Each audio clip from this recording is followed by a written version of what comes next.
Hi, I'm Ethan Rappaport, and I do fantasy adventure novels and graphic novels in my spare time.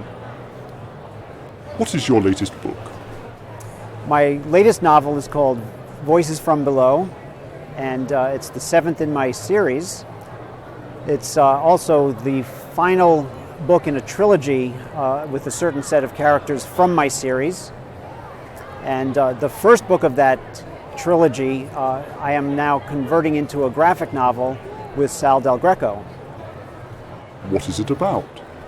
The first book is called The Legacy of Ogma, and it's about a group of characters who come across a set of crystal spheres that glow when they're holding them.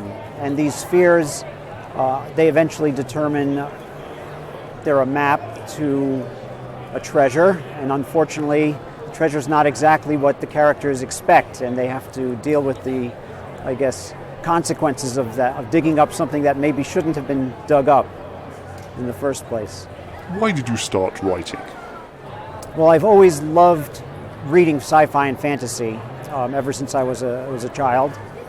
And about 10 years ago, I had a job in New York City. I live in Connecticut, and I had an hour and a half on the train each way. So I said, I've got some ideas. I've got some time. Let's see what happens. And as it turns out, I absolutely love writing. And my whole history has been math and science, so I never thought it would be possible, but it's fantastic. What do you hope readers will get out of your work? I hope that they just enjoy the stories, enjoy the characters, and hopefully are inspired to do some writing or creating themselves. Why ConnectiCon? Well, ConnectiCon has a special place for me, not just because I live in Connecticut, but it was the first convention that I came to with some of my books and started selling. So I always love it here. I went to New York. That was enormous, just overwhelming. So that was tough.